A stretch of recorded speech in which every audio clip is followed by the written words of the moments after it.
Einen wunderschönen Nachmittag, einen wunderschönen guten Abend, sehr geehrte Damen und Herren, sehr geehrter Herr Minister AD, Damen und Herren Botschafter, sehr geehrter Herr Landesamtsdirektor, sehr geehrte Vertreterinnen und Vertreter des Landes, Excellencies, dear guests. Ich begrüße Sie ganz, ganz herzlich zur Eröffnung des bereits 4. jährlichen Austrian Forum for Peace.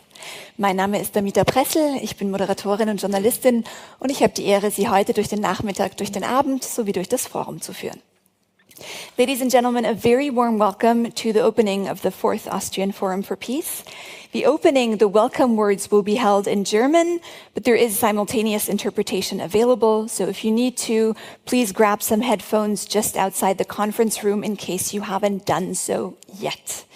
Die Eröffnungsworte werden auf Deutsch stattfinden, die Keynotes allerdings dann auf Englisch.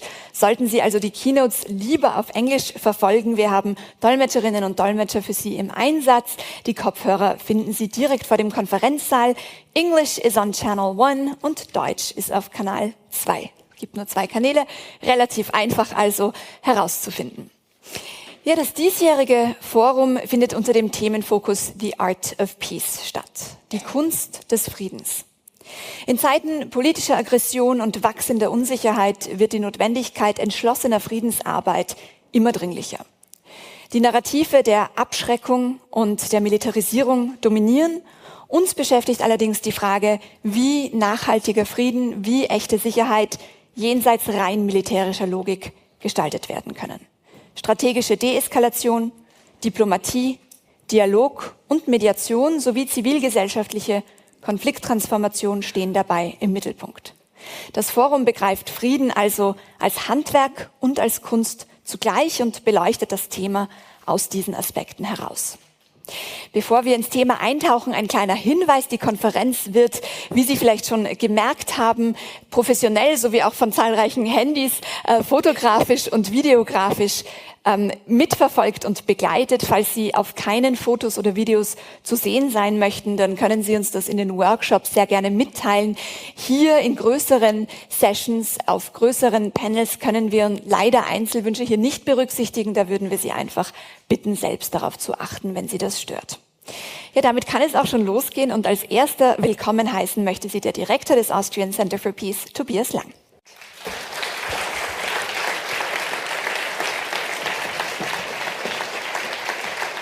Sehr geehrter Herr Landesamtsdirektor, sehr geehrter Herr Militärkommandant, geschätzte Vertreter des Bundesheers, verehrte Mitglieder des diplomatischen Korps, Your Excellencies, geschätzte Mitglieder des Vorstands des ACPs und des Beirats, liebe Partner und Unterstützer, meine Damen und Herren, herzlich willkommen.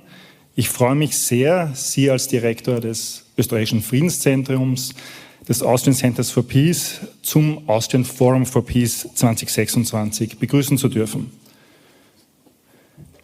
Die weltweite Friedenslage gibt uns auch in diesem Jahr wieder Anlass zur Sorge. Laut CPDC gibt es derzeit 49 Staaten, die von bewaffneten Konflikten betroffen sind. Von diesen Konflikten sind 13 zwischenstaatliche Kriege. Die Zahl der konfliktbedingten Todesopfer lag 2025 beinahe bei 240.000 Menschen. Und mit 3 dieser Konfliktregionen werden wir uns auch auf dieser Bühne beschäftigen. Das sind die Ukraine, das ist der Nahe Osten und das ist eine Region, die hierzulande oft in der Diskussion und in der medialen Berichterstattung vernachlässigt wird, nämlich der Sudan. Seit dem Ausbruch des Bürgerkriegs im Sudan im April 2023 ist das Land laut den Vereinten Nationen mit der verheerendsten humanitären und Vertreibungskrise weltweit konfrontiert. Das Austrian Center for Peace ist seit einem guten Jahrzehnt im Kontext der Konflikte im Sudan aktiv. Ein Engagement, das wir auch im vergangenen Jahr wieder weiter intensiviert haben. Und das meinen Mitarbeitern und mir, ich glaube, kann ich sagen, ganz besonders am Herzen liegt. Doch neben diesen einzelnen geografischen Krisenherden die unermessliches menschliches Leid verursachen, stehen wir als Vertreterinnen und Vertreter aus Diplomatie, Wissenschaft und Zivilgesellschaft vor ganz grundlegenden Herausforderungen, die die internationale Ordnung betreffen. Welche Folgen hat die Erosion bestehender Bündnisstrukturen? Ganz besonders, wenn wir uns vor Augen führen, wie sich die Vereinigten Staaten verhalten. Bricht hier eine Weltordnung zusammen oder ist sie schon längst zusammengebrochen? Und wir sind in einer neuen Phase. Und wie wird die europäische Sicherheitsordnung sich weiterentwickeln? Ganz besonders, wenn wir den noch immer anhaltenden Krieg in der Ukraine berücksichtigen. Gleichzeitig stellt sich die Frage, wie ist Dialog mit der anderen Seite überhaupt möglich, während man sich im Krieg befindet? Und wer sind die neuen Mediatoren, die jetzt auf dem internationalen Parkett auftreten? Und ich glaube, ich kann nur von mir sprechen, die meisten von uns hatten vor einem Jahr Pakistan noch nicht als einen der wichtigsten Vermittler weltweit auf dem Zettel. Aber die Situation ist sehr volatil und sie ändert sich sehr, sehr schnell. Ganz generell stellt sich auch die Frage, welche Auswirkungen hat die Zukunft des Multilateralismus für Friedenseinsätze? Wenn wir davon ausgehen, dass klassische Friedenseinsätze eigentlich praktizierter Multilateralismus sind. Und was sind die Folgen davon, dass das Völkerrecht immer mehr ausgehöhlt und nach Belieben neu interpretiert wird? Und zu guter Letzt, kann Technologie dazu beitragen, Frieden zu fördern? Oder, so wie wir es jetzt bei verschiedensten Konflikten gesehen haben, sind neue Technologien eher dazu geschaffen, Konflikte zu verschärfen? Das waren nur einige der Fragen, die uns bei diesem Forum beschäftigen werden. Aber Fragen wie diese verlangen nach neuen Antworten. Sie verlangen nach Dialog, sie verlangen nach Zusammenarbeit und sie verlangen nach dem Mut, gewohnte Denkmuster zu hinterfragen. Der Titel des diesjährigen Austrian Forum for Peace lautet, wie schon erwähnt, The Art of Peace.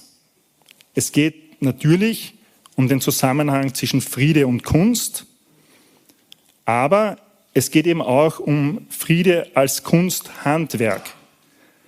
Ein Handwerk, das Fachwissen erfordert und sich an Veränderungen anpassen muss, um seine Relevanz in einer sich wandelnden Welt nicht zu verlieren und zu erhalten. Aus diesem Grund wurde 2023 das Austrian Forum for Peace ins Leben gerufen. Hier ist Platz für bewährte, aber auch für neue Zugänge der Friedensförderung, mit dem Ziel, Impulse für die Friedensarbeit von morgen zu setzen und die Herausforderungen in einer neuen geopolitischen Realität anzupassen. Sie alle hier zu sehen, erfüllt mich ebenso mit Zuversicht wie unsere tägliche Arbeit hier am Austrian Center for Peace. Denn Frieden entsteht dort, wo Menschen zusammenkommen, wo man einander zuhören kann und wo man miteinander diskutiert. Auch, und das ist ganz besonders wichtig, wenn man eben nicht der gleichen Meinung ist. Aber wo man unter Umständen bereit ist, gemeinsam Verantwortung zu übernehmen. An dieser Stelle möchte ich meinem sehr kleinen, aber umso großartigeren Team für die Arbeit des letzten Jahres danken und vor allem für die vielen Extrameilen, die bei der Vorbereitung für diese Konferenz auf diesem Level zurückgelegt wurden.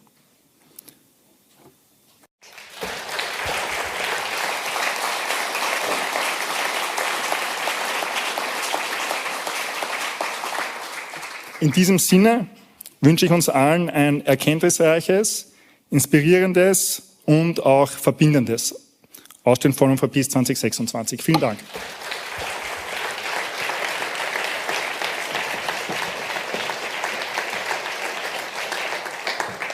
Vielen Dank, Tobias Lang, für die Willkommensworte, für diese eindrückliche Erinnerung daran, wie notwendig Zusammenkünfte, Foren wie dieses in dieser Zeit sind. Unser nächster Willkommensredner hat Friedens- und Sicherheitspolitik als ehemaliger Verteidigungsminister aktiv mitgestaltet. Heute ist er Präsident des Austrian Center for Peace, Minister AD Norbert Darabosch.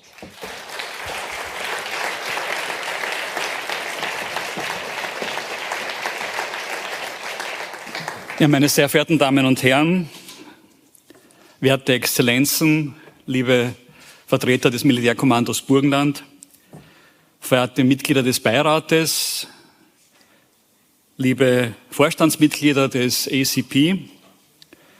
Es bereitet mir große Freude zu sehen, dass Sie so zahlreich hier heute erschienen sind, anlässlich der 4. Auflage des Austrian Forum for Peace. Es wurde schon angesprochen, das diesjährige Motto lautet The Art of Peace.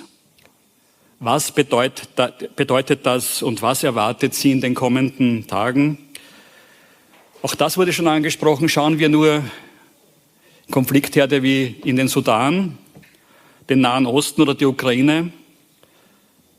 In Zeiten mit einer zunehmenden Anzahl von Konflikten und geopolitischen Spannungen wird nicht nur aus meiner Sicht der Faktor Militarisierung immer wichtiger und auch gesellschaftlich relevanter.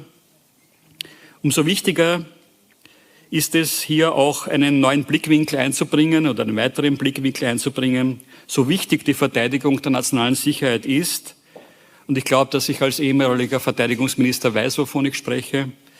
So wichtig sie ist, muss Frieden weiter gedacht und gestaltet werden, als nur aus der militärischen Logik heraus.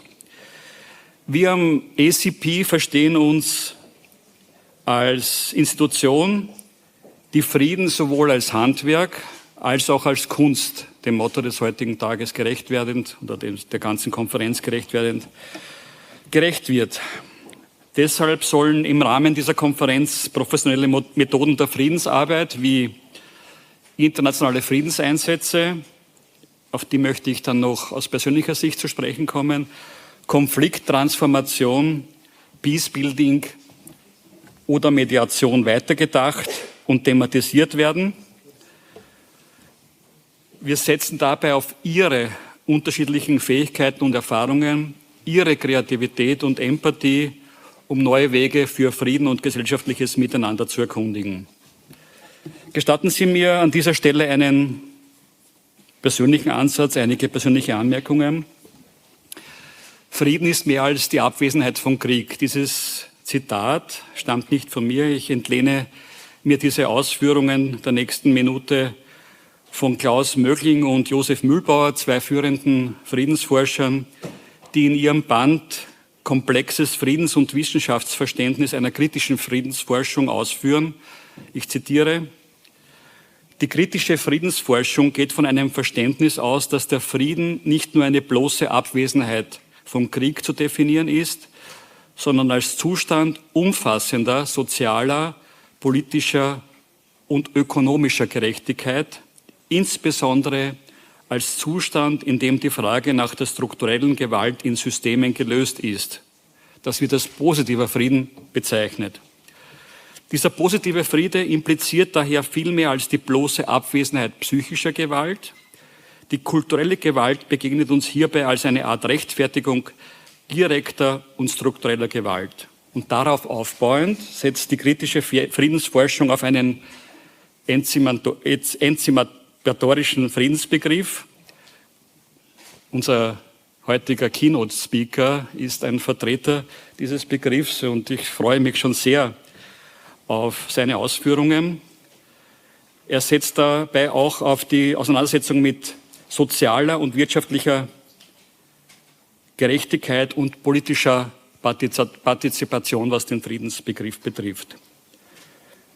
Also die beiden Friedensforscher Mögling und Mühlbauer beziehen sich maßgeblich auf Johann Galtung, den Gründervater der Friedensforschung, und auf Oliver Richmond, den modernen Vertreter im Friedensforschungsprozess, einen der wichtigsten Proponenten in diesem Bereich weltweit. Friedensforschung spielt sich nicht in einem Vakuum ab, sondern ist im Rahmen grausamer Realität zu sehen. Wie angesprochen, die im Bewusstsein der Bevölkerung am stärksten diskutierten Konflikte im Sudan, in der Ukraine, im Libanon, im Iran. Und lassen Sie mir hier noch eine zweite Anmerkung, eine kritische Anmerkung anbringen. Österreich ist jetzt Mitglied des UNO-Sicherheitsrates. Wir haben jahrelang, ja, ich möchte fast sagen jahrzehntelang darum gekämpft und erfolgreich gekämpft, Mitglied des Sicherheitsrates zu werden. Das ist eine große Ehre. Es ist sehr viel Arbeit dahinter gesteckt. Es ist eine sehr große Anstrengung aller Player in diesem Bereich gewesen und hat es bedurft, das auch zu schaffen, sich gegen so Kontrahenten wie Deutschland auch durchzusetzen. Aber jetzt geht es darum, dass wir unsere ganze Kraft dafür einsetzen, mit unserem Engagement in diesem Sicherheitsrat die UNO zu stärken. Denn ich möchte es vielleicht sehr pointiert formulieren. Derzeit erscheint mir die UNO blockiert, gelähmt, ja fast zahnlos zu sein. Einige Beispiele sind wir schon gewohnt. Im ständigen Sicherheitsrat wird das Vetorecht exzessive ausgelebt, der Big Five oder eines der Mitglieder des Big Five, der Big Five. Es kommt zu Denunzierung von UNO-Organisationen wie dem UNO-Flüchtlingswerk, der UNHCR. Es kommt zur Ächtung von Mitgliedern der UNO, des Hohen Kommissars für Völkerrecht, des Österreichers Volker Türk. Das wäre vor einigen Jahren aus meiner Sicht undenkbar gewesen. Und daher ist es wichtig, dass wir hier unsere Stimme erheben als Republik Österreich, als Vertreter im Sicherheitsrat. Meine persönliche Meinung, ich glaube, die wird von sehr vielen geteilt. Eines der Hauptthemen dieses Austrian Forum for Peace wird sein Friedensmissionen. In meiner 6-jährigen Tätigkeit als Verteidigungsminister hat Österreich die meisten Friedensmissionen mit Soldatinnen und Soldaten beschickt. Nicht nur die meisten Friedensmissionen beschickt, sondern auch die meiste Anzahl an Soldatinnen und Soldaten in diese Friedensmissionen von Österreich aus geschickt. Auf das bin ich sehr stolz. Es waren dies Missionen in Syrien, die ich, wenn ich damals noch Verteidigungsminister gewesen wäre, nicht abgesetzt hätte. Also eine eigene Diskussion. Die Mission im Libanon, die Mission im Kosovo, die Mission in Bosnien-Herzegowina und auch die Mission im Tschad, die mir Schlagzeilen eingebracht haben, wie österreichischer Minister schickt junge Österreicher in den Tod.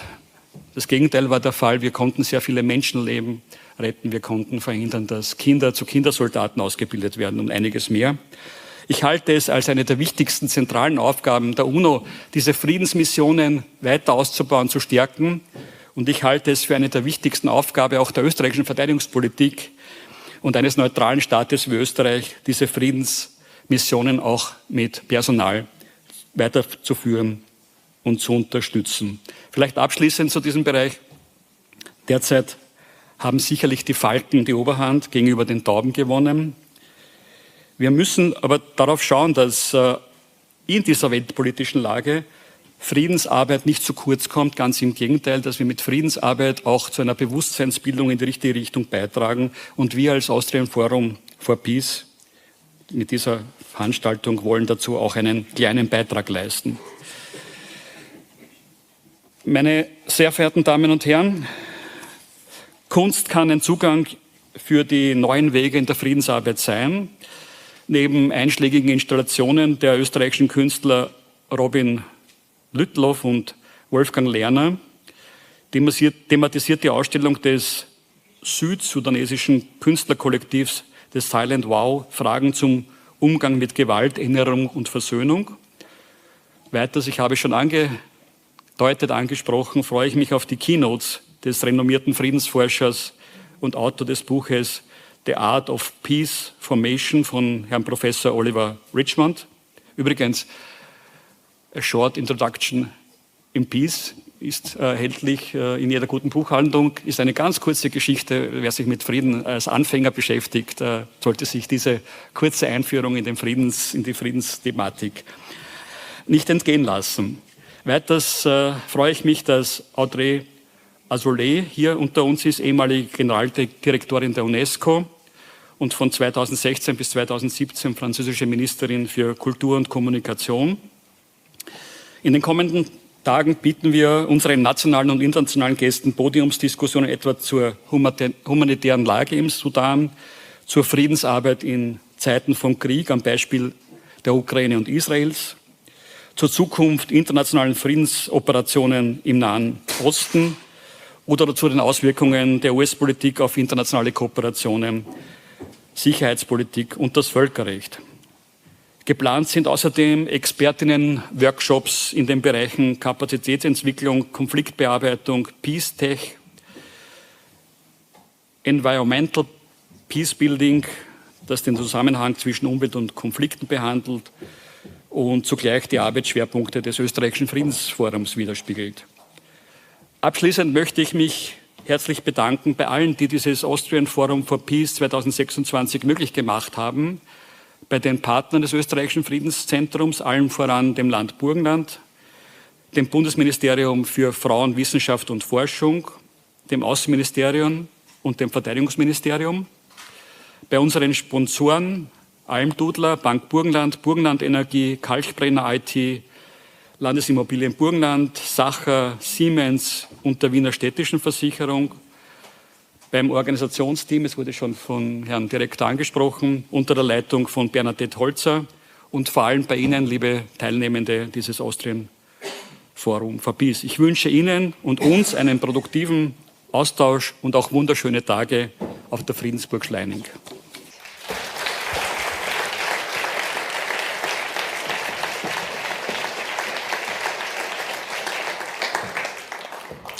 Vielen Dank, Herr Minister Ade. Ja, nicht nur die Politik, auch die Wissenschaft spielt eine zentrale Rolle in der Friedensarbeit, denn sie ist es, die Antworten auf die Fragen liefert, wie wir mit Konflikten bestmöglich umgehen und wie wir den Frieden, wie wir unsere Demokratie sichern können.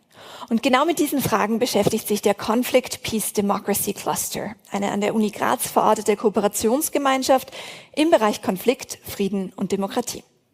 Im Cluster kooperiert die Uni Graz mit mehreren außeruniversitären Organisationen, darunter eben auch das Austrian Center for Peace und auch die Summer School, die hier am Forum stattfindet, ist eine Veranstaltung des Clusters. Wir freuen uns daher ganz besonders auf die Eröffnungsworte des Rektors der Universität Graz, Dr. Peter Riedler.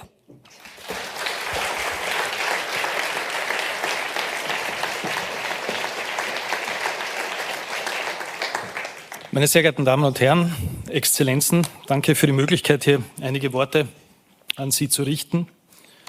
Ich tue das sehr gerne, zumal die genannten Beispiele unserer Zusammenarbeit im Cluster mit verschiedenen Einrichtungen, die Sommerschule, sehr schöne Beispiele dafür sind, wie Theorie und Praxis, akademische Ausbildung, akademische Arbeit, und das werden wir auch heute noch in den Keynotes auch sicher vertieft hören, wie wichtig diese Arbeit mit der Praxis eben in Verbindung gebracht werden muss. Und da haben natürlich Universitäten eine besondere Rolle, zumindest wenn man die Rollen der Universitäten so versteht, wie wir das als Universität Graz tun. Das kommt durchaus, würde ich sagen, aus einem gewissen historischen Verständnis der Positionierung der Universität im Südosten, wir sagen Europas, manche von Ihnen sagen, wir sind mittendrin in Europa, Europa ist größer, aber unserem Verständnis nach hier an einer interessanten Schnittstelle, wie es ja auch die Burg Schleining ist, zwischen verschiedenen Kulturen. Die Burg selbst hat ja auch historische interessante Zusammenhänge mit der Stadt Graz und durchaus auch mit der Gründungszeit unserer Universität im Jahr 1585. Aber historisch ist es natürlich nicht alles, das ist die Basis, würde ich mal sagen. Was ist eine Aufgabe der Universität heutzutage? Das ist natürlich neben der wissenschaftlichen Expertise in vielen Fächern auch der gesellschaftliche Auftrag, Dinge zu bearbeiten, akademisch zu bearbeiten, wissenschaftlich zu bearbeiten und Beiträge zur Lösung von Konflikten, unter anderem auch natürlich zu kriegerischen Auseinandersetzungen zu liefern. Und ich darf einige Beispiele nennen. Beispielsweise arbeiten wir sehr eng mit einigen Partnern im Mastermodul für International Peace Building and Conflict Transition. Mastermodul ist eine Zusatzausbildung zu den angebotenen Masterprogrammen, das sehr gut nachgefragt wird. Und hier soll es ebenfalls den Praxisbezug geben oder gibt es den Praxisbezug. Wir bilden Leute aus den internationalen Organisationen, tätig werden können, gemeinsam auch mit internationalen Organisationen. Und naturgemäß geht es da sehr stark darum, wie Peacebuilding und Konfliktüberwindung stattfinden können. Wir haben einen Spezialisierungsschwerpunkt für das Diplomstudium der Rechtswissenschaften, Konflikt, Frieden und Demokratie.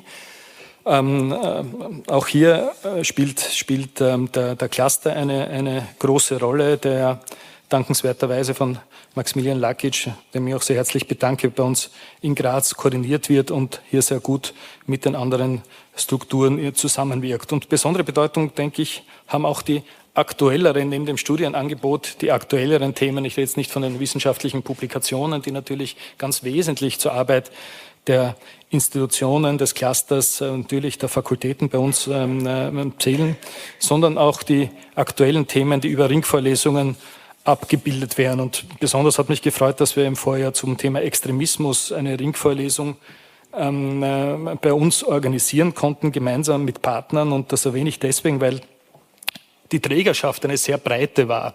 Ich würd fast sagen, ich war durchaus vielleicht nicht überrascht, aber interessiert zu sehen, wie Organisationen, die man vielleicht im politischen Spektrum auch durchaus von links bis eher rechts ansiedeln würde, hier zu einem Thema zusammenkommen, nämlich der Extremismus, Prävention und das dann auch extrem gut mit vollen Hörsälen auch nachgefragt wird, was ja auch bei einer Ringvorlesung nicht immer so selbstverständlich ist. Das gibt Mut, das gibt Zuversicht auch für die Konfliktüberwindung im kleineren, aber natürlich auch im größeren Maßstab. Es gibt auch andere Beispiele wie die Ringvorlesung Peace through Dialogue, Transforming Protracted Conflicts through Local Interactions. Auch hier die Verbindung zwischen größeren und kleineren Konflikten. Ich habe heute einen aus meiner Sicht sehr interessanten Arbeitstag bei der VTH mir überlegt, wie ist jetzt mein Bezug in der täglichen Arbeit zur Friedensarbeit. Und wir haben in der Früh begonnen mit einem größeren Termin, wo es darum geht, eine Ausstellung zum Krieg in der Ukraine, die möglichst vielen Studierenden zugänglich gemacht werden soll. Das wird im Oktober stattfinden, mit einem Symposium zu begleiten. Über die Rechtswissenschaften bei uns, im Bereich Europarecht, Völkerrecht begleitet und auch mit jenen, die sich im Zusammenhang mit dem Wiederaufbau der Zukunft auch der Ukraine beschäftigen. Ich denke, eine sehr schöne Geschichte, die einem aktuellen Konflikt und Krieg gewidmet ist, der hoffentlich im Herbst dann schon sich nicht mehr so darstellt wie heute, aber da haben Sie sicher mehr Expertise, auch das zu diskutieren. Heute Nachmittag hatte ich die Freude, Herrn Botschafter Dr. Hisham Al-Arabi zu Besuch zu haben, Botschafter des Irak. Und wir haben über Themen diskutiert, die ich hier auch noch erwähnen möchte, nämlich Prävention, Friedensstiftung, Friedenserhaltung hat natürlich sehr viel mit internationalen Beziehungen, persönlichem Kennenlernen zu tun. Jetzt wissen wir alle, und wenn man auf die aktuellen Konflikte schaut, dass natürlich Norbert Darabosch hat das gerade erlebt, dass sozusagen die Falken den Tauben gegenüber Oberhand haben. Und wenn man sagen, als Falken kann man im weiteren Sinne auch wenn das jetzt vielleicht ein bisschen übertrieben klingt, durchaus die militärische Aktivität sehen, zumindest in der Folge davon, zumindest was das Aggressive betrifft. Es gibt ja auch die defensive Variante, ich sage das als Milizoffizier ganz neutral.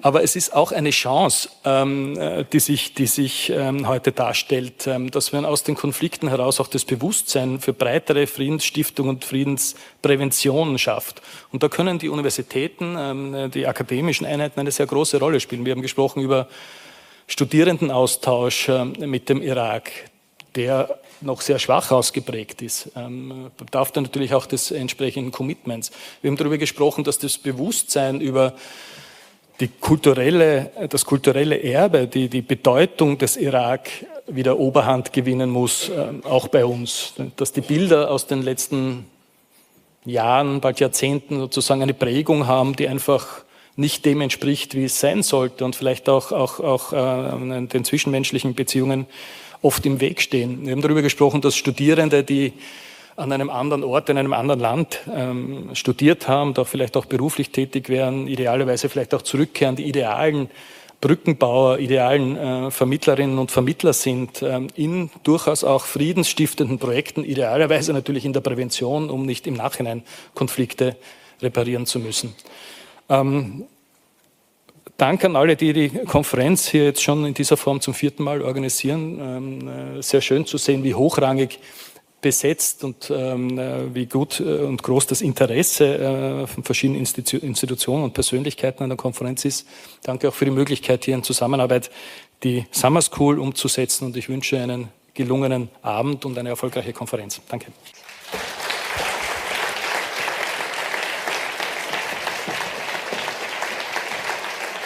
Vielen herzlichen Dank, Herr Dr. Riedler.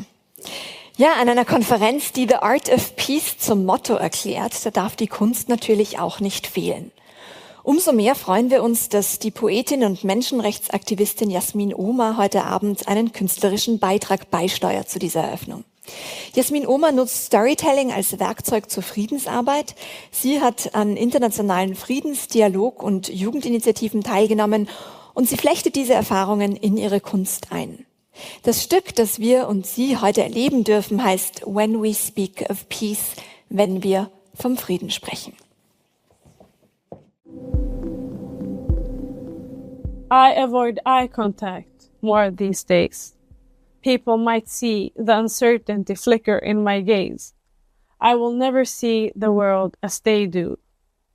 Instead, I focus on the red that stains the ground, the one that follows me home, a quiet reminder of what this world forgets to feel.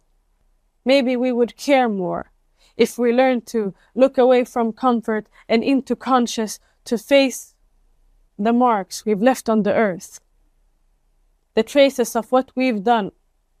When we're speaking of peace, we're not whispering wishes into the wind. We are demanding a world that listens, not later, but now. We are the generation that dreams out loud, not because silence fails us, but because peace needs a voice, steady, sincere, and unshaken.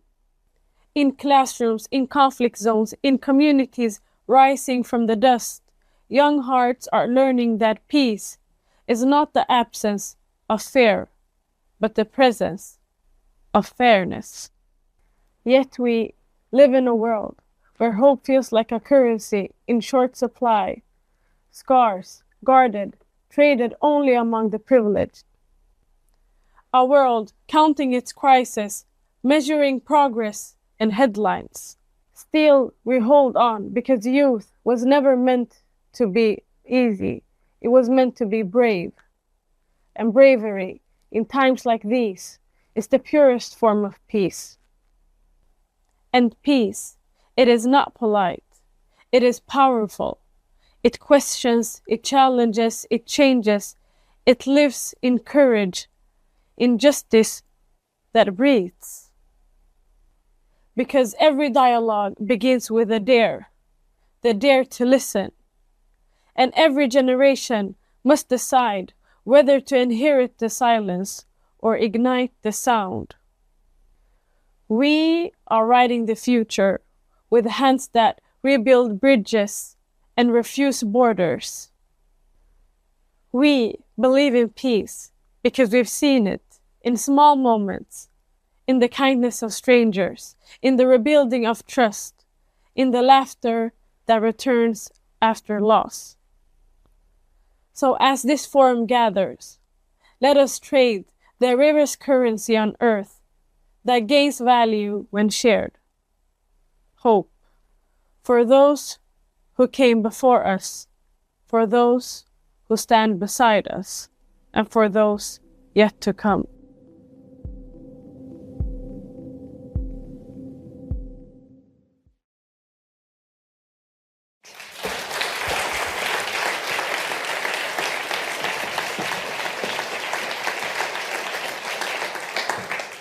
Was für ein Stück. Ich habe Ihnen natürlich ein bisschen beim Zusehen zugesehen und habe gemerkt, dass es doch einige bewegte Gesichter gab hier im Publikum. Und genau das soll ja Kunst auch tun, meine Damen und Herren. Sie soll uns bewegen, idealerweise vielleicht ein wenig aufeinander zu. Aber Sie merken es schon, wir wechseln heute Abend fließend ab zwischen Kunst und Wissenschaft und wir wechseln jetzt wieder auf die wissenschaftliche Seite. Unsere beiden Keynote-Speaker werden ihre Vorträge auf Englisch halten. Wenn Sie sie also lieber auf Deutsch verfolgen möchten, dann ist jetzt ein guter Zeitpunkt für die Kopfhörer. For our first keynote this evening, we are delighted to hear he's been introduced from one of the leading scholars in the field of peace and conflict studies. He founded the MA in Peace and Conflict Studies at the University of Manchester. His research, as you've heard, focuses on peace building, international intervention, and post-conflict political order. And as you've also heard, he is the author of numerous influential books, which have helped reshape scholarly and policy understandings of peace building. Please help me welcome him on stage, Professor Oliver Richmond.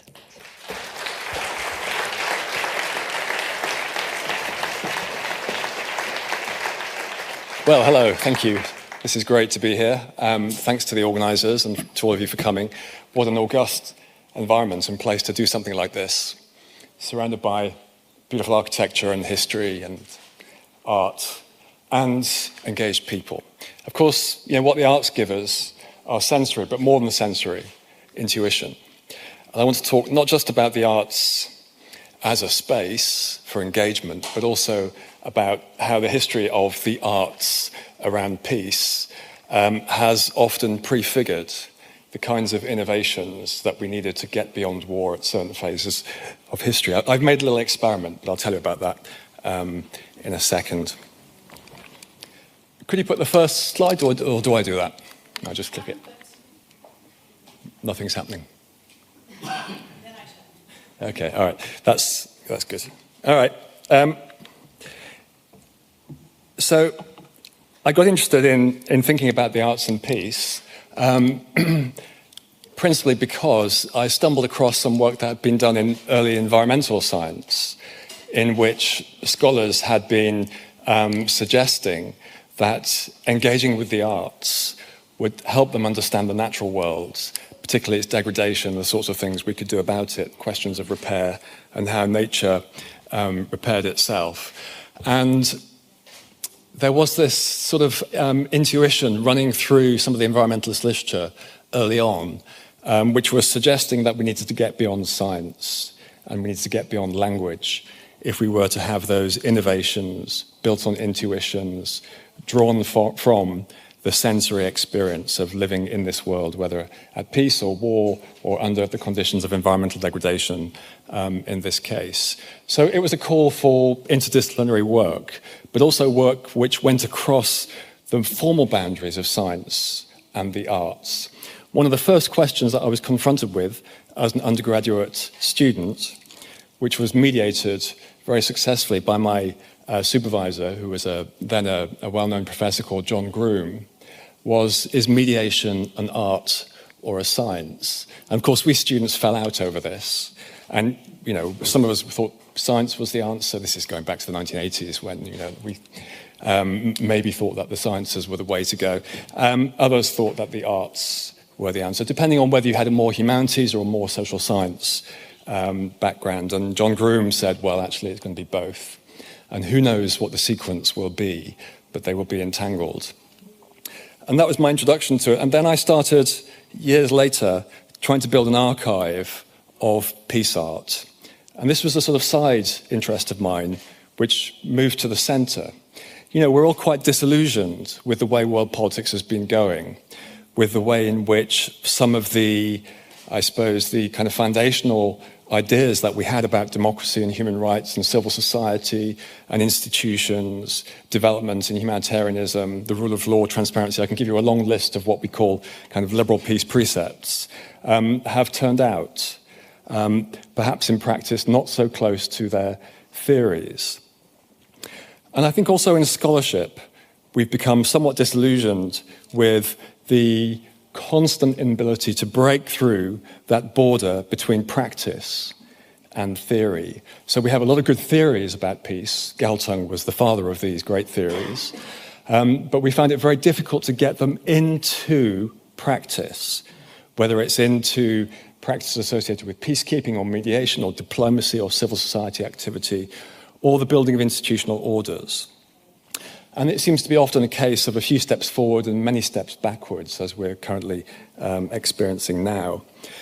So this kind of brings me to why I'm turning to the arts. I mean, we have a big state sovereign archive all around the world relating to war, to violence, to conflict, to empire building, and also to those very exclusive and tiny groups in history who've benefited from those wars and also benefited from the periods of peace, the victor's peace that would follow them.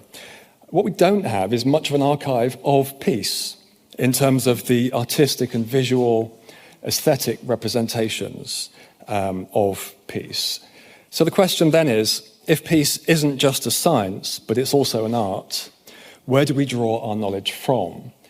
One of the responses to that has often been, well, we go to civil society, because it's in civil society and social movements that we start to build up this more sensory understanding, the broader responsibilities, practices, and engagements that go with peacemaking, that go beyond simply the trading of material resources, which the science often tells us is the key thing. So I could talk a lot about this, but we did a project a few years ago on the art of peace, where we went around a range of conflict and violence-affected countries, from Colombia to Lebanon, the Balkans, Cyprus, and so on. And we started to think about, how do we build an archive of these peace artifacts and aesthetics? How do we understand them, and what do we do with them? What happens when we have that archive to draw on? And when we disseminate that archive, what does it mean for peace? And we found that there's actually an awful lot of material which hasn't been collated or curated. It's often produced under great pressure in conflict-affected societies. And it's ephemeral, because it's not meant to survive, because it is in some way subversive. It's a challenge to power. It's a challenge to mechanisms of politics that deploy the means of violence legitimately. So this means that art and peace have a very tense relationship, and yet there's a certain power to it. We saw that it mobilizes people, it brings people together, it encourages contact, it encourages a broader sensory experience of what it means to be under the conditions of conflict, and then it also encourages people to start to imagine different ways of doing things. So it starts to be future forward-looking. It starts to offer us intuitions. And that draws in quite nicely with this long-standing sort of critical argument that the great political, economic and social advances have often emerged from social movements and civil societies first, being driven into institutions, law and practice, often only as a last resort when those previous practices were collapsing. So, let me turn to my little experiment. What do the arts do and why? Well, it's not just that they allow us to engage better with the world in which we live in, imagine non-violent presents, pasts, and futures, but they also give us the ability to think more innovatively, to transgress many of the boundaries which shackle how we see politics, peace, justice, fairness, equity, intergenerational justice, distributive justice, racial justice, environmental justice, gender justice. So it starts to draw many of these things in. And if you look at the archive of the arts that we've been building up in our various projects, you start to see that there is this recurring theme. A challenge to power, a call for contact, dialogue and non-violence, and the imagining of new ways of doing things. I'm not really following the time, so please forgive me. Somebody needs to nudge me if things are winding up. What I've done is I've put together an art piece process to try and illustrate what I'm talking about in this synthesis between the arts and the science of peace.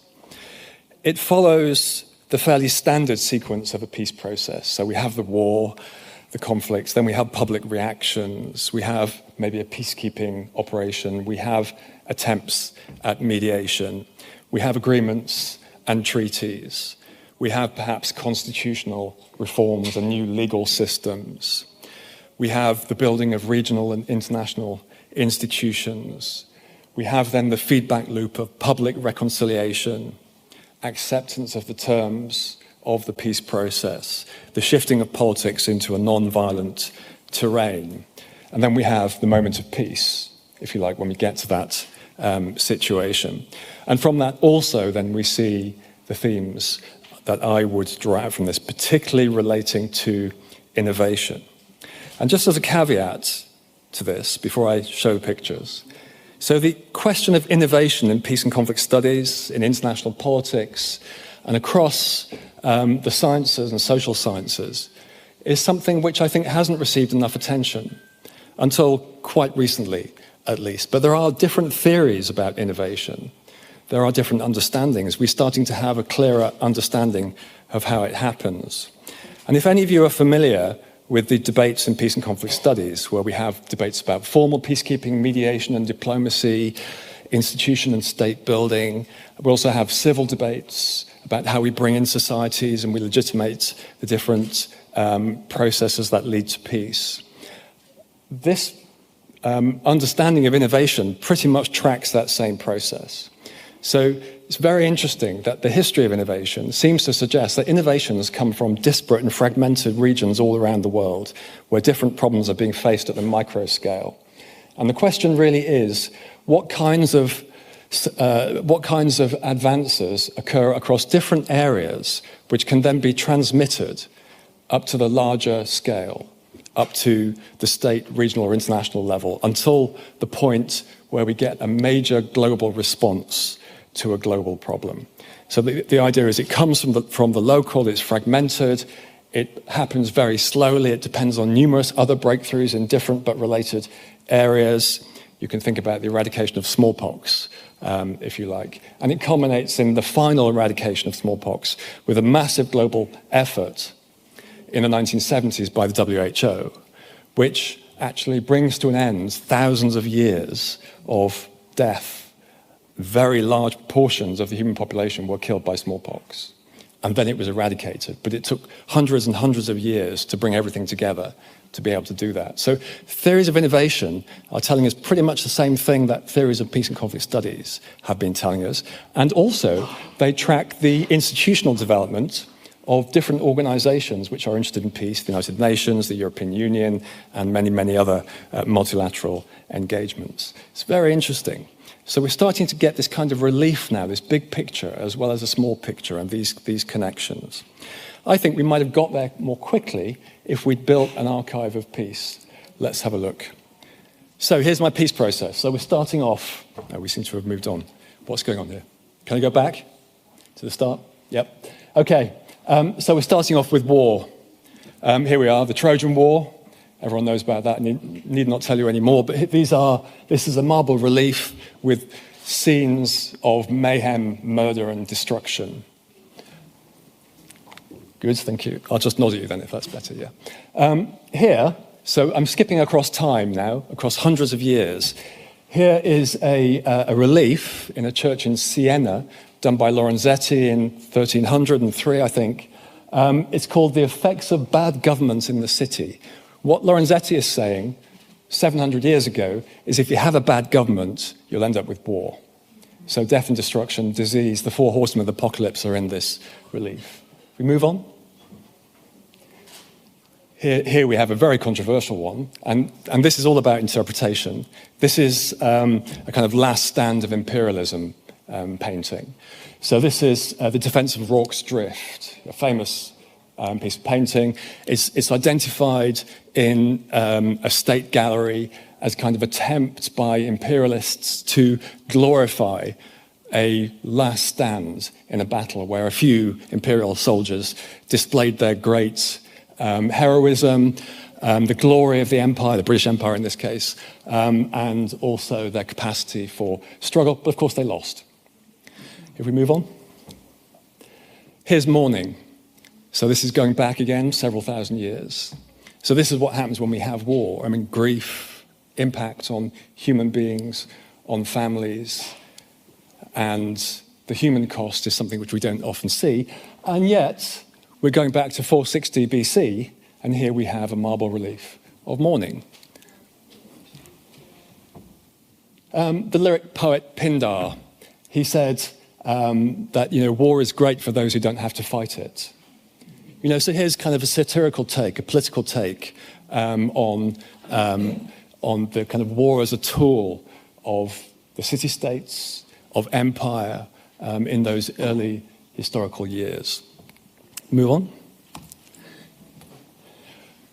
So now, post-World War II, you see the thing about this is we can jump across time and space and context. We're breaking down many of the category boundaries of science here. So this is Guernica, and this shows the suffering of a nation, the suffering of families under the catastrophic attack, the first industrialized air war, an attack on the Basque Country, Guernica.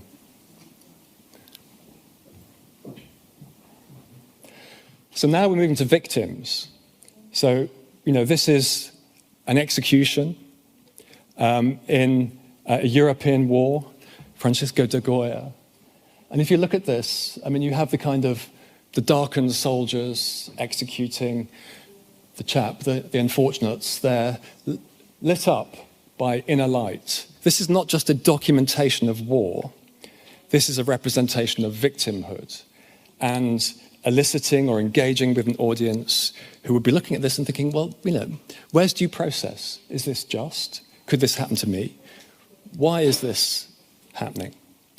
So this is, if you like, mobilizing revolutionary thinking on the part of the audience. Because you have to remember that we're interpreting this, we're not the first audience, and of course, many people will have seen this and thought about it in different ways. But what we're doing now is we're putting the subject, the victim, in the foreground of my global historical art peacemaking process. Okay? Erasmus, fundamental to us in Europe.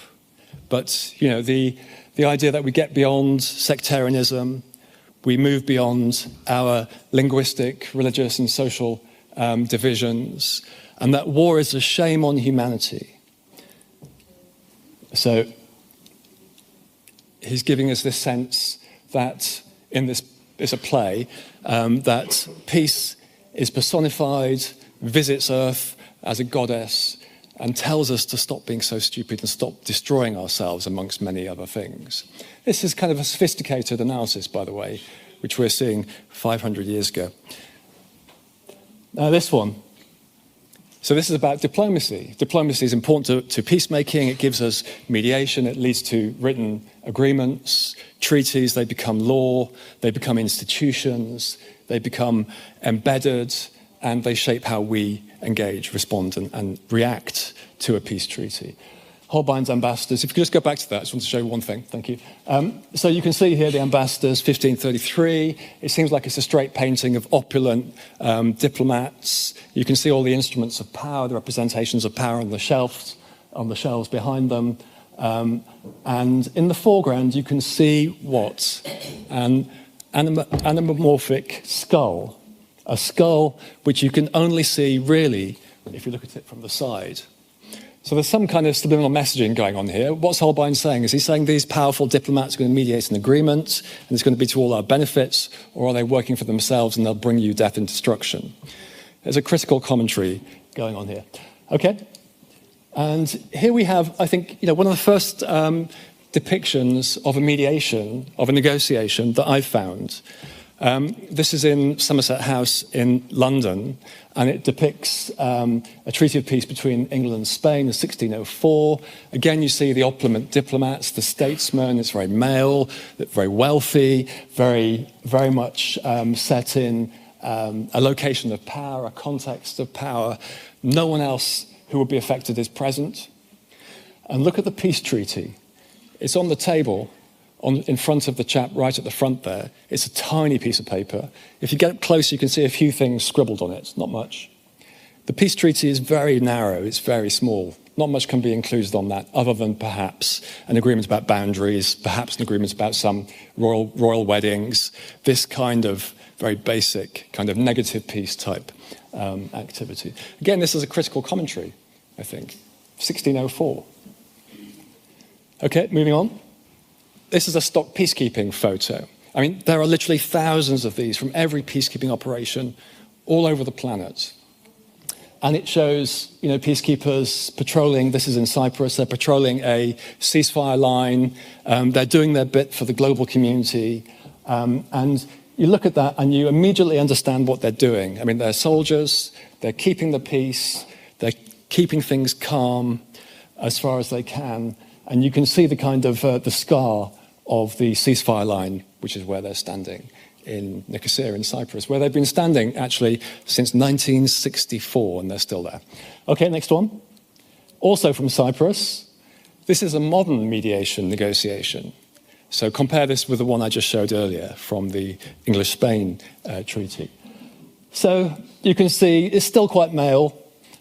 There's a few women at the front there. One of the lady on the right is the special representative for the Cyprus talks. So things have improved a little bit. The team is bigger. It's not so opulent. Some of them look like they're having a good time. Some of them look like they're extremely stressed.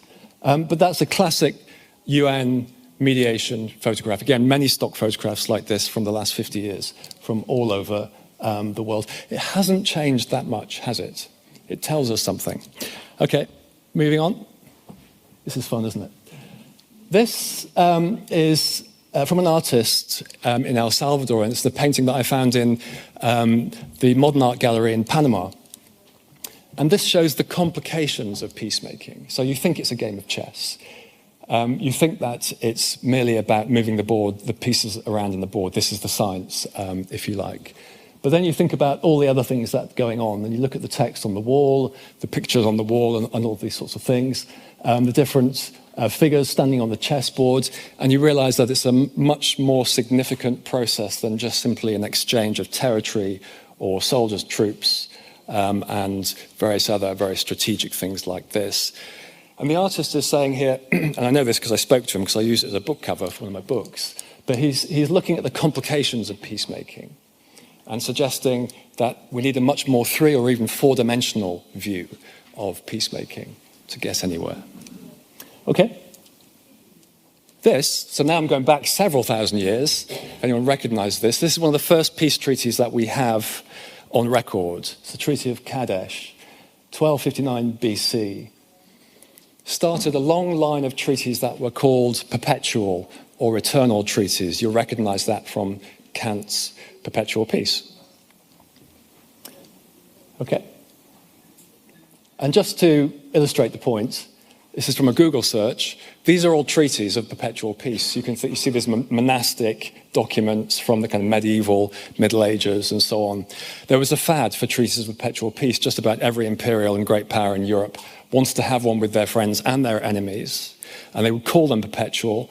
They would have them designed like this to sort of resonate in the kind of, the religious sensory kind of framework that we saw at that time. But they were perpetual. Of course, none of them were, and they were constantly being replaced after every war or few wars.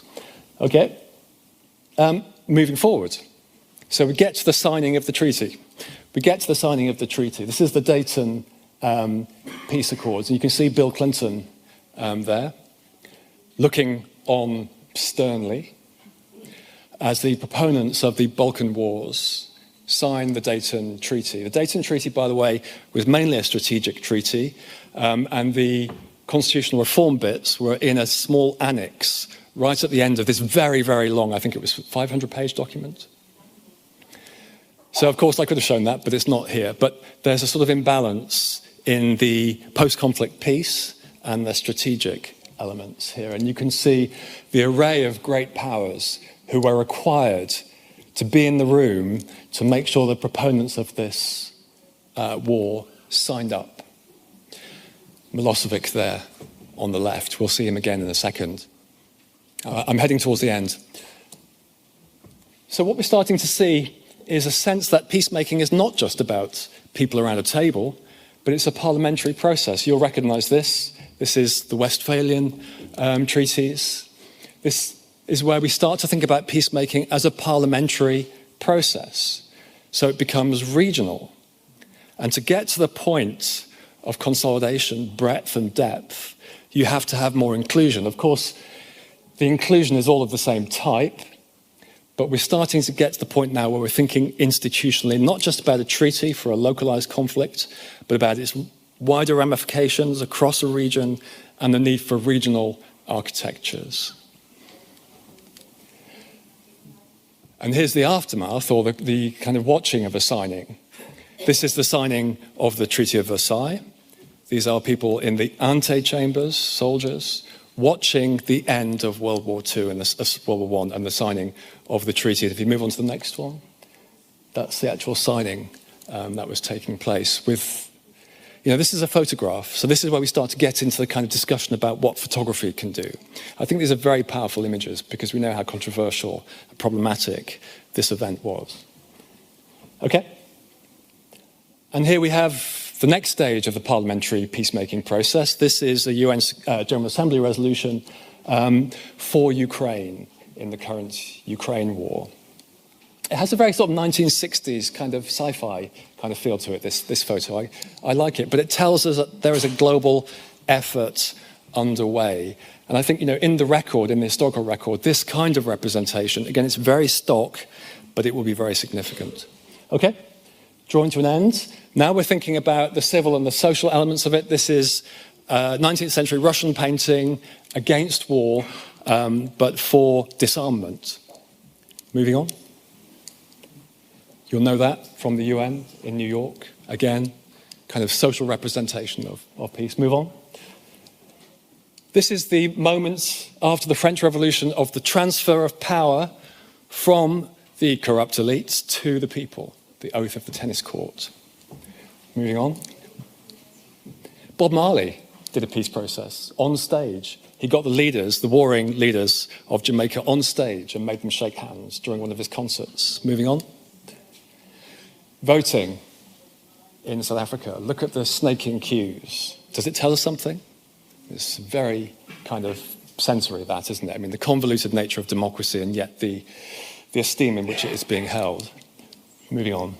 Of course, you'll know this one. The Salt Marches, Gandhi, non-violent, social resistance against imperialism. Moving on. Celebrations after the end of war. A surrealist artist. Picasso did this painting first, but Orgo did it much better. The Dance of Peace. Here he is again, this time in court, getting his just desserts. Unfortunately, he didn't live long enough to get them. But, and this is peace. This is again back to Lorenzetti. Lorenzetti did the Art of Bad Government painting you saw earlier. This is what you get with the art of a good government. Look, this is a beautiful Florentine city where all is well and people are prosperous, healthy, and happy. And I think there's one more. And this is moving into the innovative. This is a cartographic depiction of both Pearl Harbor and Hiroshima on the same map from a Japanese artist from the 1980s. Okay, just to finish, to conclude, thank you. So I tried to cram a lot into this by not using too many words. I think there's a sort of interesting dynamic emerging here with what I've done. You can critique it from many grounds. It's not feminist enough, it's not post-colonial enough, it's not environmentalist enough, it doesn't engage with questions of racial justice and so on. But there's a lot more you can do with this. I don't have to do it. I'd be quite interested in seeing how other people did this kind of work, depicting peace processes with relevant issues in different contexts, building a kind of archive, curating it themselves. And then if we could collate those, I think it would be very useful, both for contemporary researchers and policymakers, but also for future generations. Thank you.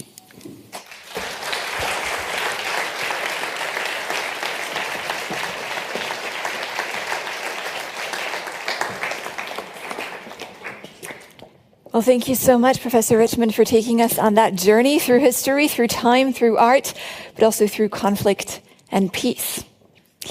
We do have another keynote speaker joining us tonight, and we are delighted she is here. She is the current president of La France s'engage, a foundation supporting social innovation and solidarity projects in France. Previously, she served as the Director General of UNESCO from 2017 to 2025, and as France's Minister of Culture and Communication from 2016 to 2017. Please give her a very warm welcome, Audrey Azoulay.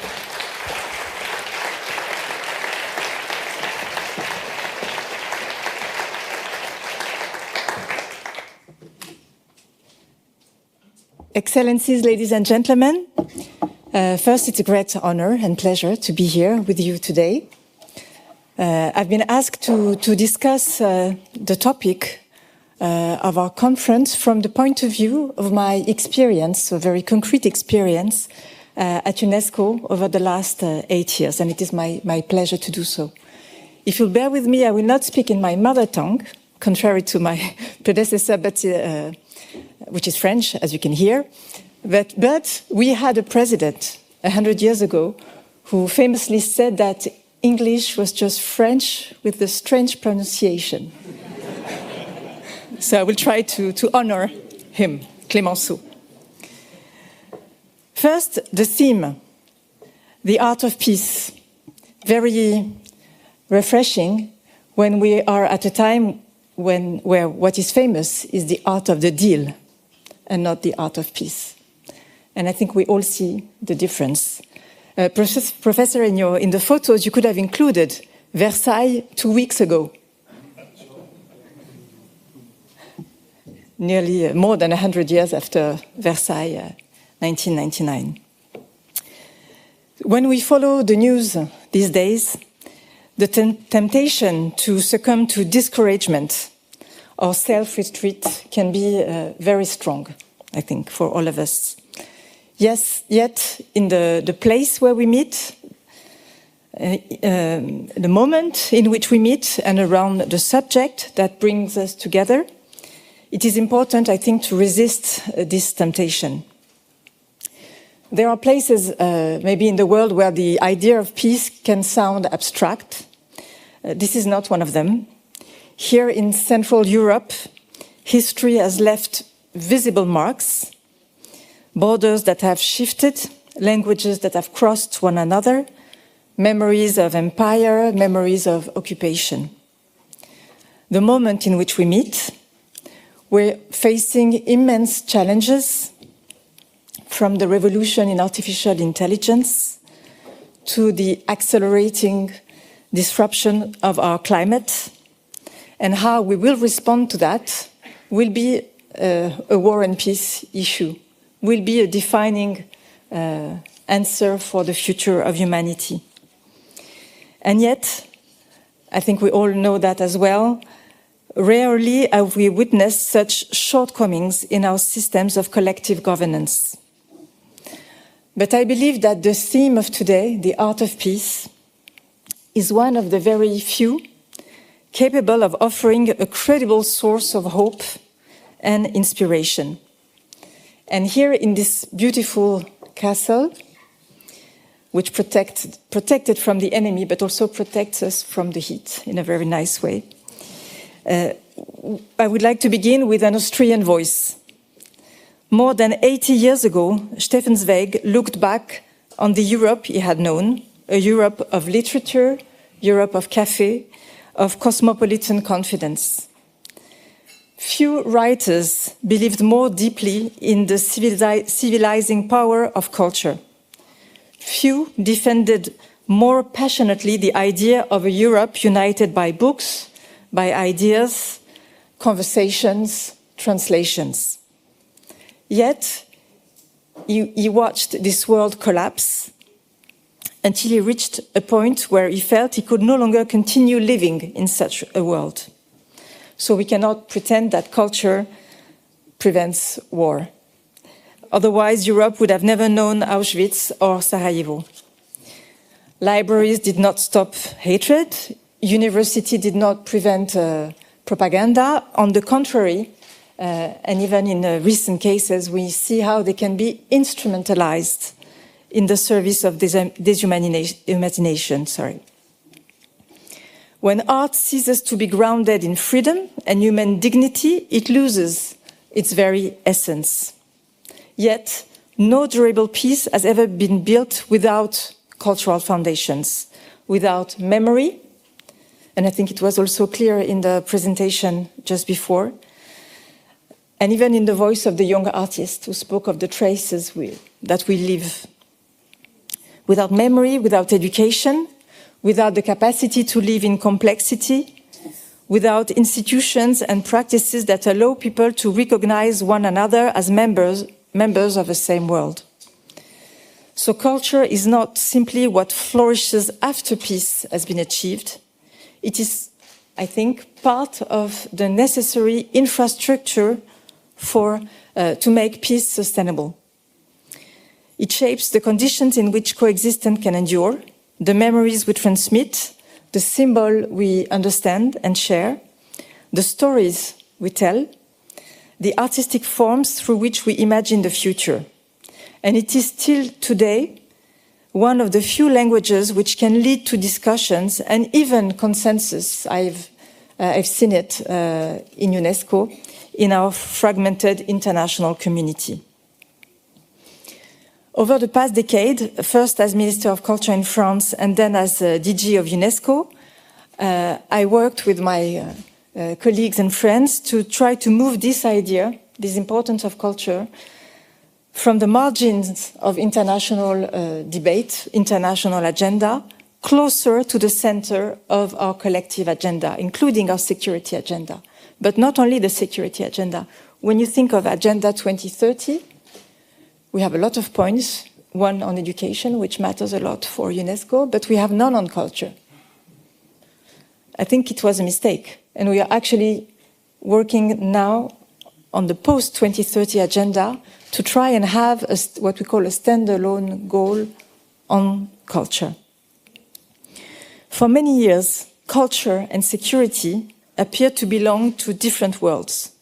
On one side, you had armies, borders, intelligence services, diplomacy, in the classical sense of the term. And on the other side stood museums, archives, artists, and monuments.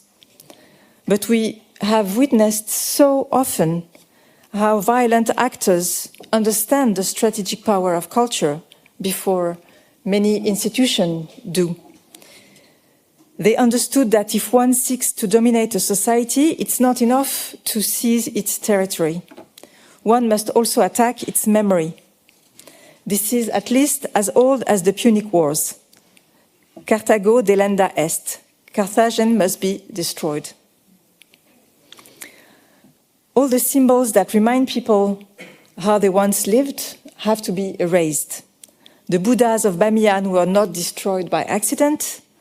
The mausoleum of Timbuktu were not collateral damage.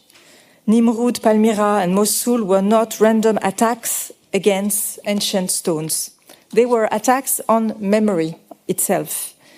And it matters because heritage is never only about the past.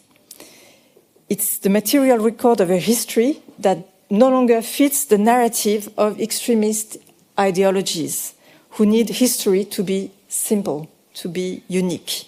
They need one identity, one truth, one community, and one enemy.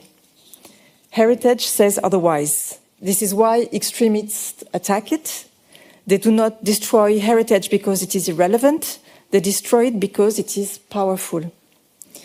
In 2015, for the first time, the intentional destruction of cultural heritage was recognized as a war crime.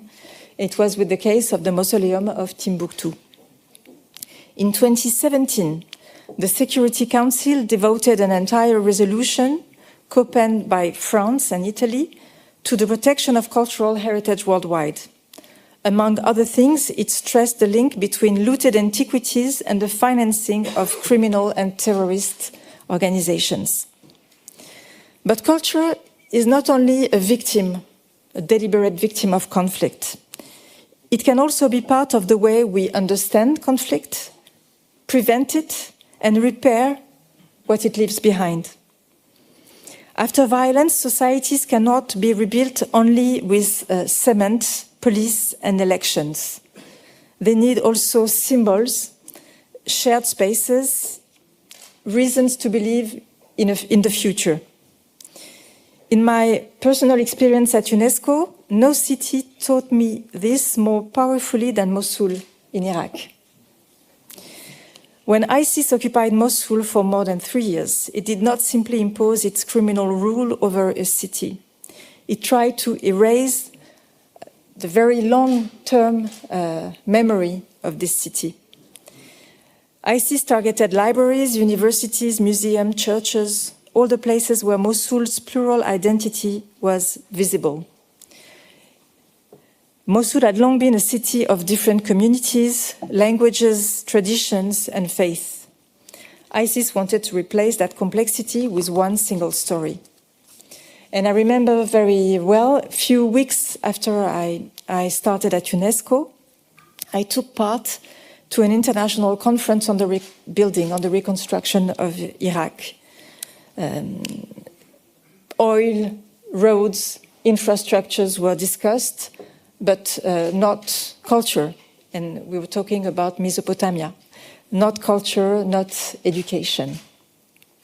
We felt at UNESCO that it was precisely our responsibility to support Iraq on these issues.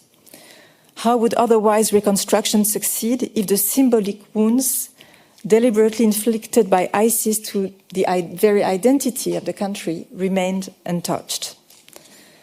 It's the conviction that led to an important initiative of UNESCO with Iraq called Revive the Spirit of Mosul.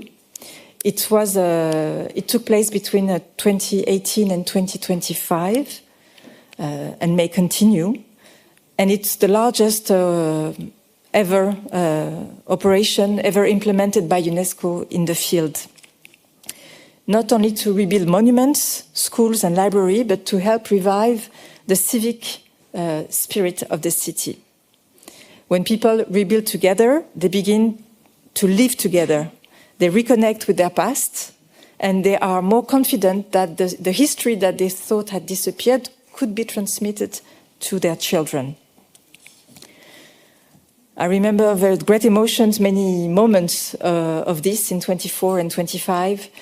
For instance, when the Mass celebrated in a beautiful reconstructed Syriac church in Mosul, or at a festival of literature, or at schools as well, with teachers trained also differently to deal with children that had been traumatized. So Mosul teaches us that heritage is an infrastructure of memory that needs to be protected. But we also know that this lesson is not limited to post-conflict situation, and we are witnessing as well in Ukraine today. Their culture is not only something to be repaired when the conflict ends.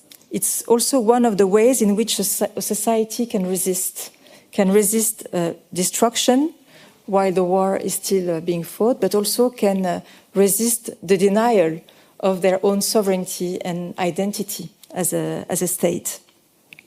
So this is why also during my mandate we've been working with Ukraine, cultural institutions, artists, civil society, governments, to protect museums, monuments, archive.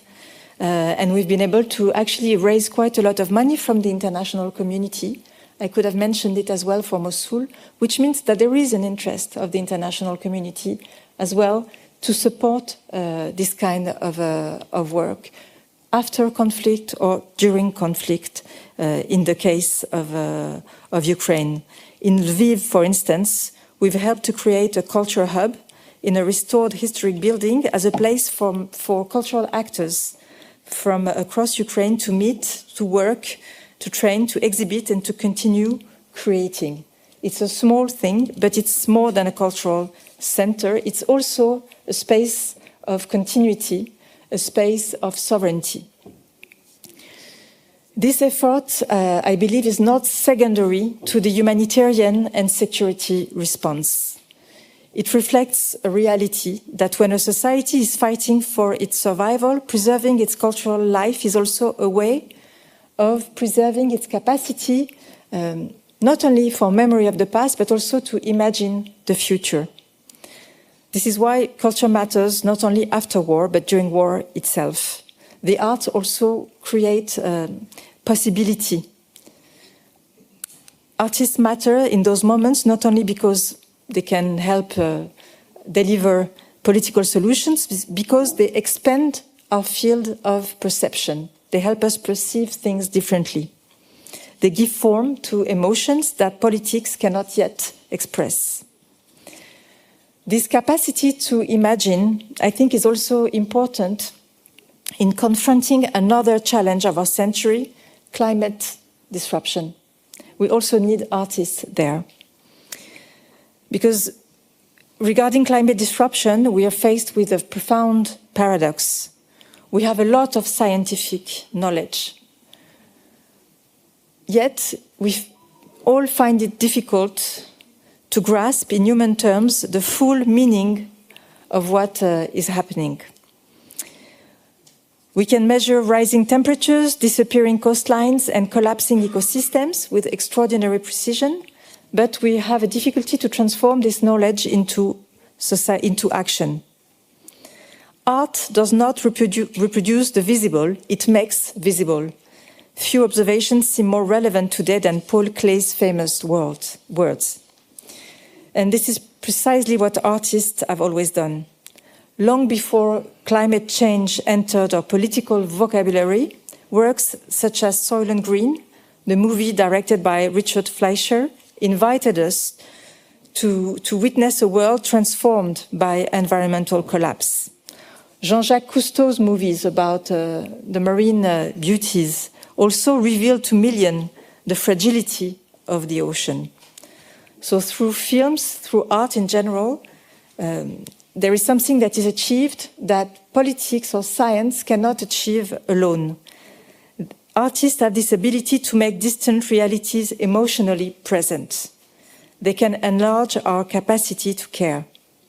This is why we've also been trying over the last years to bring culture, creativity in the discussion about climate in the different international fora. The cultural field can also help forge agreements that are out of reach of traditional diplomacy, something the Center for Peace knows very well. I would like to illustrate this point with a very concrete example, a rare moment of understanding between the two Koreas. It's hard to find something more opposed than the two Koreas. But in 2018, after mediation, so mediations matter a lot, after mediation, which included sending my chief of staff incommunicado for a week to North Korea, the two Koreas joined hands for the first and only time in a UN institution to inscribe a part of their untouchable heritage in UNESCO's list, the Shihom. It's a traditional wrestling art. Of course, this did not resolve geopolitical tensions on the peninsula, but it still did something meaningful. It made visible a shared memory and a shared culture on both sides of the border. Regarding the Middle East, after years of heated debate at UNESCO, dividing resolution in our board, we've been able to reach a point where all the member states' decisions since 2018 have been adopted by consensus, which means with the agreement of all the parties. This is also quite rare in UN institutions, where these resolutions usually are adopted by votes that are never easy. And this, I think, was made possible, of course, through mediations, but also because we were trying to focus on the mandate of UNESCO, trying to help with culture, with education, with the science, and leaving the other issues where they belong. And this has made this miracle possible to have civilized discussions and to be able to reach consensus on UNESCO's programs in the Middle East, even after October 2023 and until our last board. During my terms at UNESCO, we also had long debates about the possibility of inscribing sites of violent past on the World Heritage List. It's not an easy question. We had on UNESCO World Heritage List Auschwitz since 1979, standing for all sites of extermination. But this time it was Rwanda, in its struggle against genocide denial, which took the initiative of presenting the site of the genocide to the World Heritage Committee, with my support, I must say. We had years of debate, and finally, in 2023, 4 memorial sites of the genocide against the Tutsi in Rwanda were inscribed. Here again, the issue was not only preservation. It was about first saying that what happened in Rwanda concerns all humanity, a universal acknowledgement, but also that reconciliation cannot rest on denial, and that denial is not only a lie about the past, but a danger for the future. So Rwanda experience teaches us also that peace cannot be built on amnesia. In that sense, remembrance is a precondition of peace. I felt it very strongly during the return to Iraq of a tablet, the Gilgamesh tablet, in 2021. We could have also seen the image of that because it's spectacular. It's a small tablet written in cuneiform scripture, and it had been looted during one of the many conflicts in Iraq. It contained a fragment of one of humanity's oldest mythology, which inspired many of our mythology in this part of the world, the Epic of Gilgamesh. It had been looted, trafficked, and eventually recovered. And when it was returned to Iraq by FBI and the DOJ under the auspices of UNESCO in Washington, although the US at the time were not part of UNESCO, but still they understood it was their duty, it was a great moment as well of returning a cultural object to where it belonged. It is now in the museum, National Museum in Baghdad, but also to the history, the common history of humanity. It also tells us something more, that conflicts today are fought not only over territory, they are fought over narratives, images, the meaning of events, the ability to make people doubt what they see, what they know, and what they remember. We live in a world where disinformation is a business model, where conspiracy theories can reach millions, where images can be made up, and where AI can open, of course, extraordinary innovation, but also reproduce bias and reinform information bubbles. This is also why at UNESCO we worked on a recommendation, a normative instrument on the ethics of AI, which was adopted in 2021. Because if technology shapes what people see, read and believe, technology shapes also the conditions of peace. A society that loses confidence in knowledge becomes incredibly vulnerable to manipulation. And here again, I believe that culture matters a bit differently, not in terms of memory, not in terms of perception, but in terms of education. The humanities, the arts, the literature, the philosophy, these are disciplines of attention. They make you hold more than one perspective in mind. Isn't it what books are all about? And in a century of speed, attention is a democratic resource. Critical judgment is a security resource. Imagination is a peace resource. And all this is still brought to us through the arts. Ladies and gentlemen, to conclude, I would like to come back to the origin, to the creation of the institution I had the privilege to serve in the last 8 years. The institution to which the center organizing this conference is also a family member. UNESCO was officially born after the Second World War, But actually, it was imagined during the war. It was not born in a very nice, peaceful times. It was born in the night of the conflict, at the worst time of the conflict, in the imagination of a few people in London, where there were so many European governments in exile. The people there were amazing. They were confident in their victory, which is the first source of admiration for me, but they were also already thinking on how to make peace more sustainable, how not to repeat the mistake that led to Second World War. They knew that societies trapped in humiliation or mutually exclusive version of history would return to conflict. And this is why they thought it was essential that in the new collective architecture, there would be an institution for education, culture, and the science. A unique institution, not only intergovernmental, but with a role devoted to civil society through the National Commission. It's not a distant lesson. It speaks to Mosul. It speaks to Rwanda. It speaks to Ukraine. It speaks to so many parts of the world.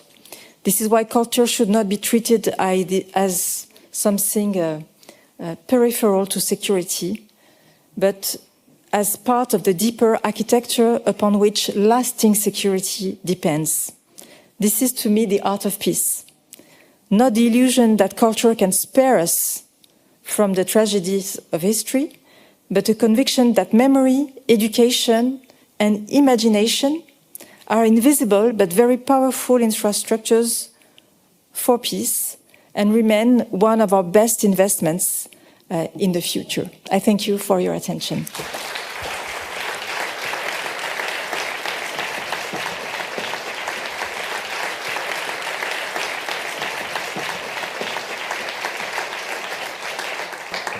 Thank you so much, Audrey Azoulay, for that powerful speech, for highlighting, for reminding us how very central culture and the arts are to conflict, but also to peace.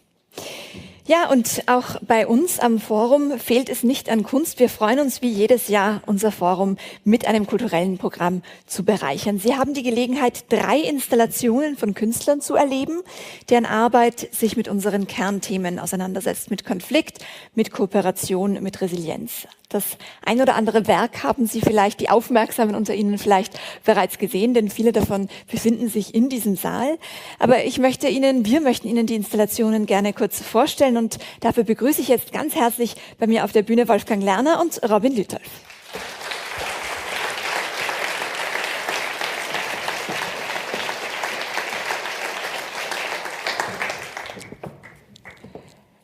Vielen Dank, dass Sie dabei sind, Herr Lerner. Ich fange gleich bei Ihnen an. Sie haben eine Videoinstallation mit dem Titel UN Cities beigetragen.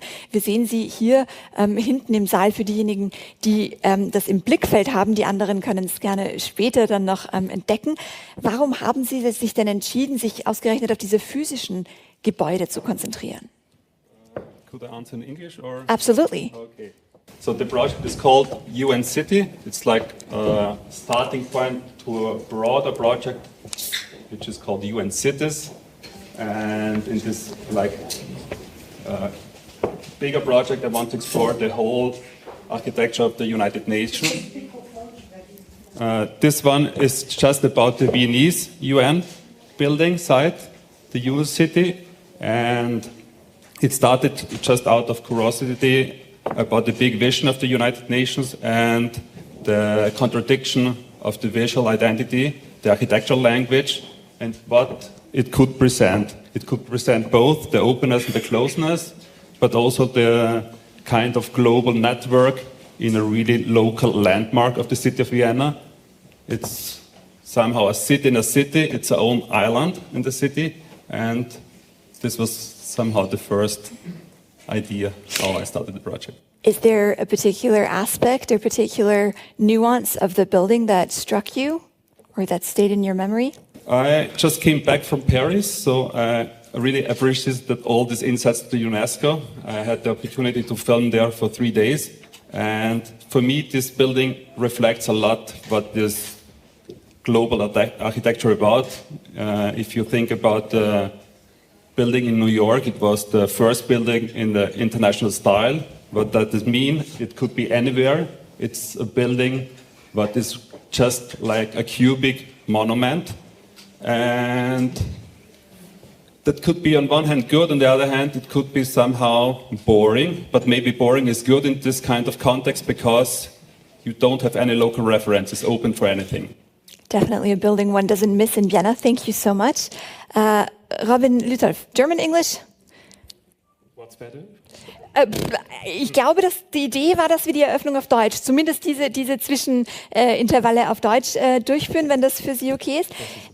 Ihre Installation I Am Sorry, die Sie übrigens finden gegenüber vom Eingang zum Konferenzzentrum, also gerne noch hinschauen, die befasst sich mit der Geschwindigkeit, in der Konflikte heutzutage in digitalen Medien abgebildet werden. Wie glauben Sie, beeinflusst denn diese unglaubliche Dynamik unsere Reaktion auf diese Konflikte? Ja, tatsächlich ist gar nicht unbedingt meine Idee, eine Antwort darin zu finden, sondern vielmehr die Frage noch weiterzuführen dahin, wo wir selber vielleicht schnell mal ein bisschen überfordert, also in dem Kontext, wo wir schnell mal überfordert werden. Ich sehe zwei unterschiedliche Phänomene, also einerseits die Berichterstattung, also die Art und Weise, eher die Frage, was berichtet wird und dann, wo sich das dann zum Beispiel in sozialen Medien dann widerspiegelt und dort dann die Art und Weise, wie berichtet wird.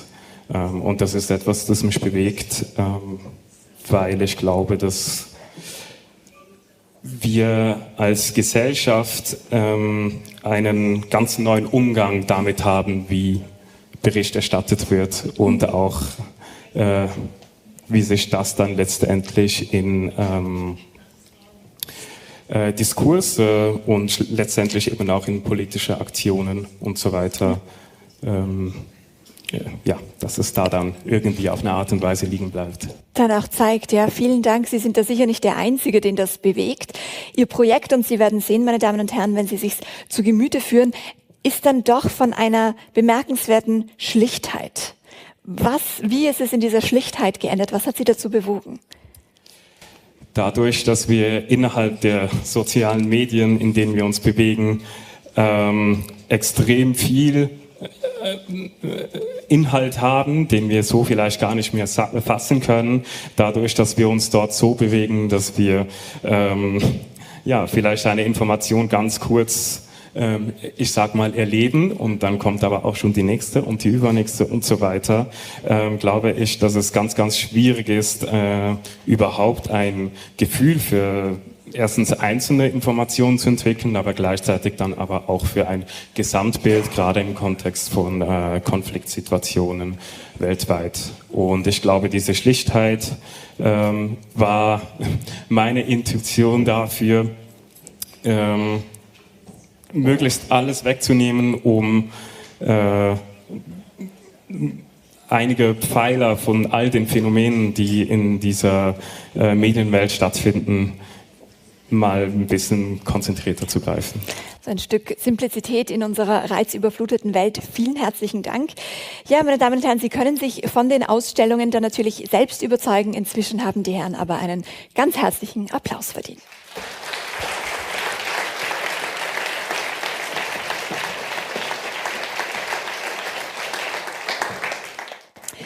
Es gibt noch eine dritte Ausstellung, die Sie an unserem Forum besuchen können. Sie ist schwer zu übersehen, denn sie ist zum Teil hier mit uns im Raum. Sie ist aber auch am Gang zu finden, über das Konferenzzentrum verteilt. Das Künstlerkollektiv The Silent Vow, Art from the Conflict Zone von der Kunsthochschule der Universität Juba bringt Ihnen ihre Ausstellung Colors of Peace. Morgan Suleiman, der Künstler hinter diesem Werk, der konnte leider nicht persönlich dabei sein, aber er lässt uns eine Videobotschaft zukommen. Dear friends, dear peacemakers around the world, I'm here today representing myself, representing my country, and standing on behalf of my fellow South Sudanese artists who choose their brushes and colors and canvases as their strong weapons to stand against the enemies of peace within our community and in the entire world. I'm here representing the voice of the voiceless. I'm here responding to the cries of the world who are crying because of the war. Look around. All the TV is only televising war. The sound of the guns are louder day by day. But we as an artist, we have decided not to sit down and wait for peace to happen, because we believe that peace is not something that we should wait for. Peace is something that we should go to it and make it an action to happen in real. It is the right time now for us to stop manufacturing, producing, making guns that destroying us, destroying our life, destroying our generation, destroying our construction that took us years to build it. It is the right time now for us to think about farming food to feed the hungry ones. Because I believe that war will never be peaceful if there is a single person still complaining about the hunger, or if there is a single person still complaining about being rejected or feeling fear because of insecurity. It is the right time now for everyone to stop reading from the dark book of the war that was wrote through our tears, through our blood. It is the time now for everyone to hold the white book of peace that can bring the world together, that can call for unity. Because I believe we're all humans. It is the time now for us to write a new history about a new world where everyone can speak freely without feeling fear. A world where everyone can travel, can move, can cross any border without get rejected or refused or get any issues of visa, the way how happened with me and happened with others. It is the right time now for us to build a world full of equality, justice, where the colors, the skin, and our natural difference cannot be the reason for our divisions. It is the right time now for us to choose peace, to choose unity, to choose love. Let us call for one nation. We call it Nation of Peace. I made my decision. I choose peace, love, transparency, togetherness. So, what will be your choice? Thank you.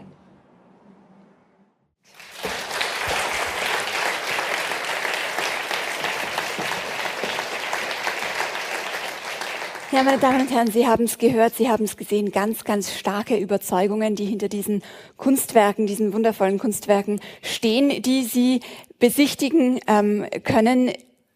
Dieses Forum in diesem Raum, aber auch im ganzen Konferenzzentrum. Und wie gesagt, die dritte Ausstellung ist wenn Sie durch die Türen gehen, gegenüber vom Konferenzzentrum zu sehen.